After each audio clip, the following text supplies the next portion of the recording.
everyone, it's Rin, and today I am back with a reaction video, which is something that I don't typically do, but there was a video that I saw actually a couple weeks ago, and I've been wanting to talk about it, but I just haven't really had the chance to get all done up and make a video. So today I want to discuss this video that I saw that has to do with Visual Kei, and it's called the dark side of Visual Kei, and so I'm gonna put it on screen. Well, I'm gonna look at it. I'm not going to put it up on screen just because, copyright stuff, it's a little too scary. So, I'm going to put a link to the video in the description so that you guys can kind of watch along with me. But yeah, I kind of want to watch the video and just react to what the heck is going on with this video. And like I said, I've seen it before, but there are some parts that I kind of want to discuss about it. So, I'm on the YouTube now, and let's look it up. So I just put in the dark side of Visual Kei, and it's the first video that pops up. So let's give this a listen. I am going to mute it. Again, copyright things. I don't want anyone to come after me, so it is going to get muted. But again, the link will be in the description. Alright, so first off to start, it's these two dudes. One of them is dressed VK. I think that they described that he was a Visual Kei dude. But let's see the points that they kind of talk about here. It's been a while since I've seen it, so this is almost going to be new. And there are English subtitles on this, so they are speaking Japanese, but they did put subtitles on it, which is good. Oh yeah, they start with their disclaimer, not all Visual Kei guys are awful, which is true in my experience as someone who lived in Japan for Visual Kei. When I would meet band men, it was kind of a toss-up. Some guys gave really weird vibes, and some guys were just normal. Also, as a disclaimer, I didn't say it, because I feel like I say it in every video, and it's starting to sound like I'm trying to validate myself, but I am someone who moved to Japan and lived in Japan specifically for Visual Kei. So even though I'm not an authority on it, I feel like I can kind of bring in my own experiences of Visual Kei related things and kind of see if I can relate that to what they're saying. So like I said, I'm not an expert. I'm not a Visual Kei expert. I'm not a Visual Kei gatekeeper, but it's just as someone who has had a lot of experience in the scene of Visual Kei, I'm just going to kind of talk about what I experienced in relation to what they're saying about Visual Kei. So, that's that. Okay, going back. Okay, so it looks like their first point here is that Visual Kei guys smoke. Yeah? I don't know why, I don't think that's very shocking. I think that with rock music in general, there is kind of that idea, this drinking, smoking culture. So I don't think it's super shocking that Visual Kei guys smoke. And, especially in a country like Japan, I would say it's definitely more okay to smoke than it is now in America. And obviously that's changing. There's this big push for the Olympics. But definitely Japan is a country where smoking is not quite as taboo as it is in America and maybe Europe. I'm not quite sure. I've never been to Europe, but I feel like they're beginning the push to get rid of smoking, but it's definitely not as hardcore as America is right now. And definitely they're using that Olympic thing as a push to kind of get rid of smoking, but definitely in this context of rock music and stuff, there definitely is this culture of smoking and drinking, which I'm not going to say if it's good or bad, but it's a thing, and it shouldn't be that shocking. Rock stars all over the world smoke. That's not shocking. Anyway, number 2. Yes. Alright, so we're on the second point, and their second point is Visual Kei guys host. And if you don't know what hosting is, it's basically a dude who works in a club, and it's his job to flirt with the girls and, make sure they buy drinks. This is actually a very true point. A lot of Visual Kei guys are also hosts because, they're young, they're charismatic, they're good looking, I guess. And so, host clubs have very flexible hours. So you can make a lot of money as a host. If you already have that stage personality, if you're charismatic enough to be on stage, you're probably charismatic enough to host. And, it's a good way to make money while you're still young and attractive. So I wouldn't say that hosting is necessarily an awful thing, but it's definitely, it has a stigma. Definitely hosting has a stigma with the kind of girls that go to host clubs, or there's a lot of negative stereotypes of guys who have hosted. But, I'm someone who actually has some friends who were hosts at the time, and actually one of my friends always makes fun of me because he's like, why do you like Visual K? Like, I used to host with those guys, and they're awful people.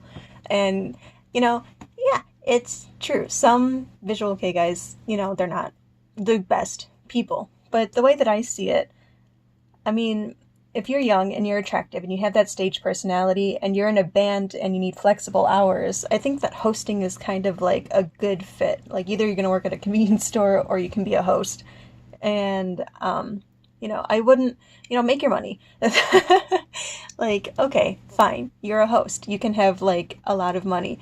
And it's just something that you have to know that it's fleeting.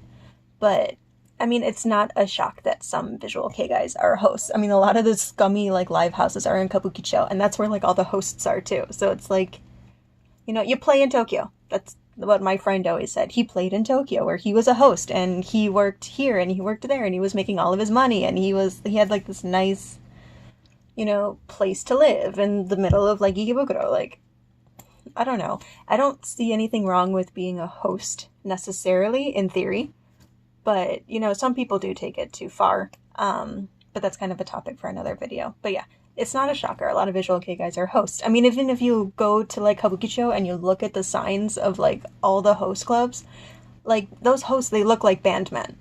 Like, with the bleach blonde hair and, like, the helmet hair. It's, like, it's a very easy transition, I think, for a band man to go from, like, the stage to, like, a host club. I think that's just, it doesn't require much change. You can make a lot of money, especially if you're, like, trying to live in Tokyo with a band. Your band might not be making money, but you have the potential to make a lot of money as a host.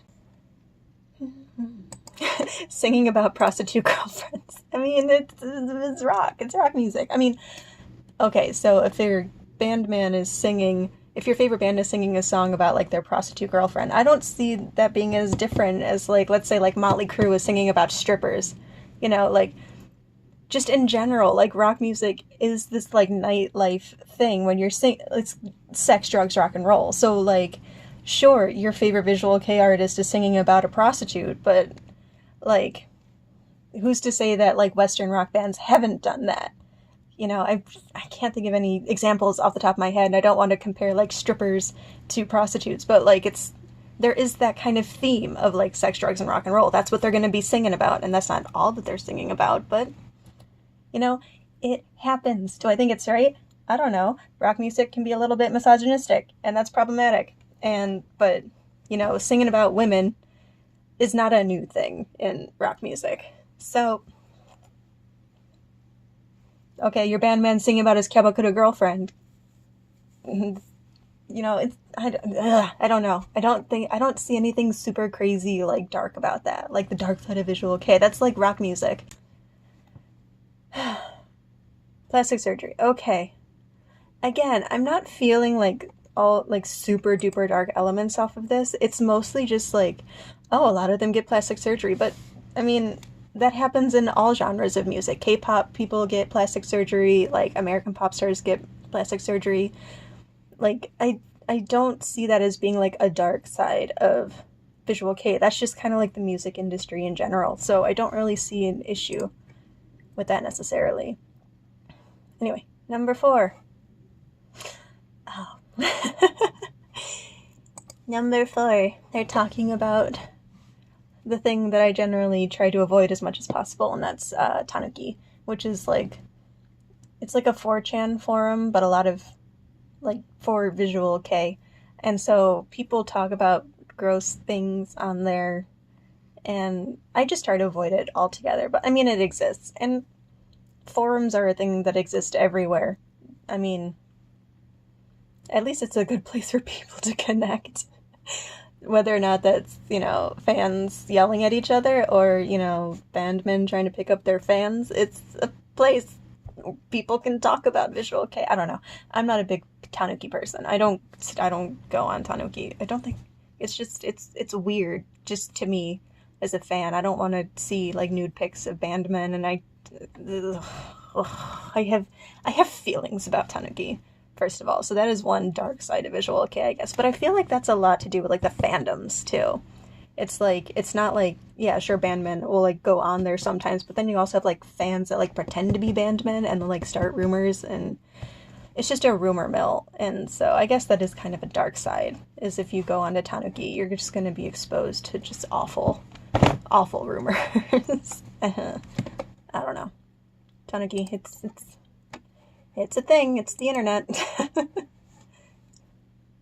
You can see a bandman's sleeping face at a love hotel. I mean, yeah, I don't think it's right, but I just, my advice, just to any, like, especially if you're like a new fan of Visual Kei, like, just don't go to Tanuki. It's just like a toxic place with like, where rumors start, people pretend to be bandmen, and just like gross things happen there. So just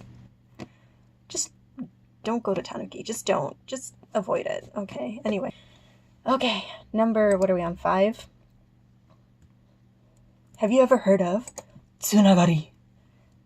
So I guess they're gonna go into the types of girls, or the types of people that get close to bandmen. So Tsunagari is like basically just like a person who has some kind of relationship with a bandman. It doesn't have to be like a sexy friend. It can just be like a friend of a bandman.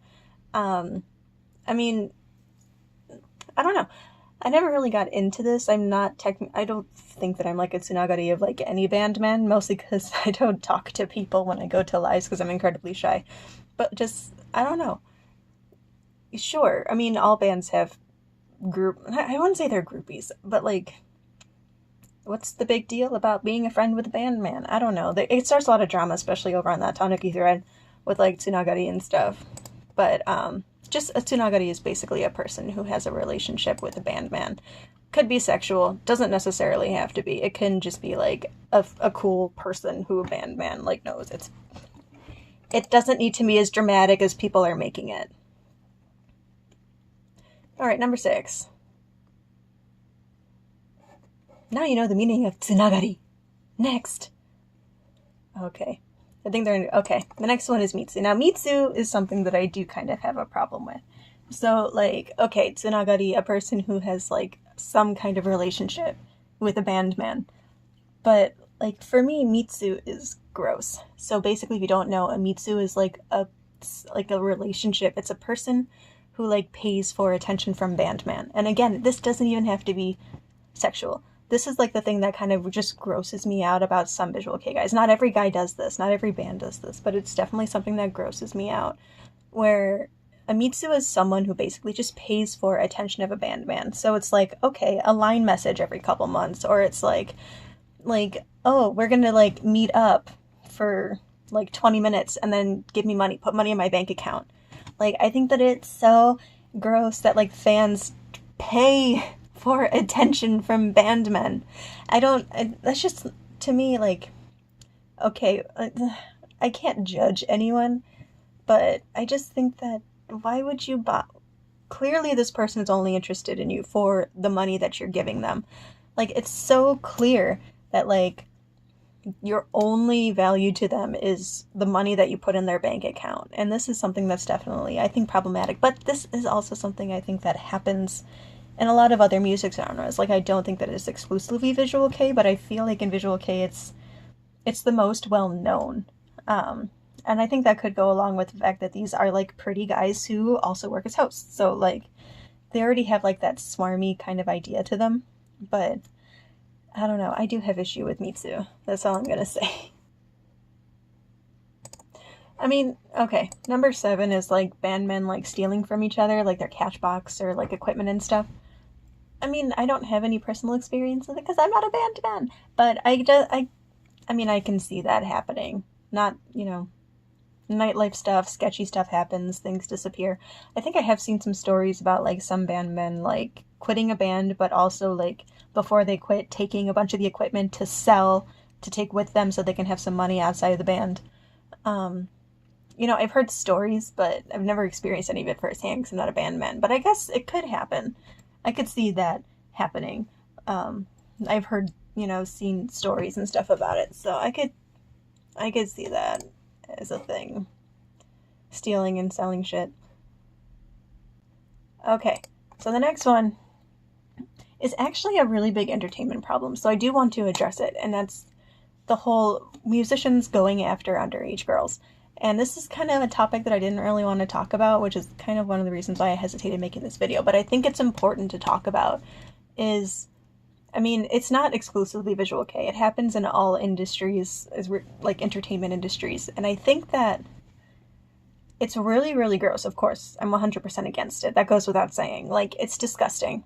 But I think that what we need to do is just we need to, I mean, with the whole Me Too movement, with certain people in Hollywood and stuff, having people speak up about it and address it, I think that that really does a lot with helping people to identify those bandmen and kind of like, I mean, I don't know if we'll be able to push them out of the scene or anything, but making people aware of what's going on. And I think that we could actually like use a resource like Tanuki to kind of put it out in the open what these guys are doing. But I think that if you do see something like this disgusting behavior that these older men on stage are doing when they're already in a position of power, you know, you pay to see them, they're up on stage, they're put in a place of prominence above the audience. I think that while they have, you know, power on stage, or perceived power on stage, at the end of the day, you as the fan have more power than they do, because without you, they don't make money. And so I think that we can use resources like the internet to, if we notice this kind of behavior in a bandman, we can let it be known, let other people know about it, and then you can use like your wallet power to just like not support this band anymore and just be like, hey, we don't tolerate this. And I think that it's so important to tell people to let people know that, hey, this bandman is going after underage girls, and he has like this lolicon or whatever the fuck it's called. Like, we can let that be known online, and we can give people their power back with the power of, you know, their wallet. We can just tell them, hey, this bandman is a piece of shit, and he's in this band, and here's XYZ reason why, you know, he is doing this with underage girls. And then we can just kind of spread that knowledge. And, you know, at the end of the day, they don't have as much power as you think that they do. They might be like your number one favorite fandom sama, but like, you know, you shouldn't, it's not good to encourage this behavior. And we have a resource like the internet where we can discuss visual kei and different bandmen, and we can help to kind of shut them down and be like, we're not going to tolerate this. Because at the end of the day, I don't care how much you love a bandman, going after underage girls simply because they're underage is disgusting. And whoever's doing that is an absolute piece of shit. And so we can use the power of the internet to shut them down. So, rant over, but don't support fucking lolicon pedophiles, okay? That should go without saying. I don't care how much you love a bandman. If he's a piece of shit, he's a piece of shit. But I don't know, I just feel like a lot of the stuff was also general to like rock music in general. So like it's good to know, and I think this video is like fine. But I definitely think it's visual kei is its own thing. But yeah, there are some problematic things in visual kei that definitely could use some work. But overall, you shouldn't let the awful things kind of jade you away from visual kei. And I hate to do the whole not all bandomen are awful like thing, but I think that if you can like visual kei in a healthy way, and I think that if you kind of distance yourself from like all the shit that happens like in the nightlife stuff, and you know, just kind of be, I hate to say like smart about it, because people can fall into these things, very smart people can fall into very shitty things. I think it's just good to keep, you know, your wits about you when it comes to like doing visual kei things. And you know, having boundaries definitely like is super helpful. Like, okay, go to concerts, go to events, you know, buy the merch that you want, but don't let it get excessive to the point where you're like not eating because you need merchandise. Anyway, that was my reaction to the dark side of visual kei. Again, the link to the original video is going to be in the description, so you can go ahead and watch it for yourself. And until next time, bye-bye!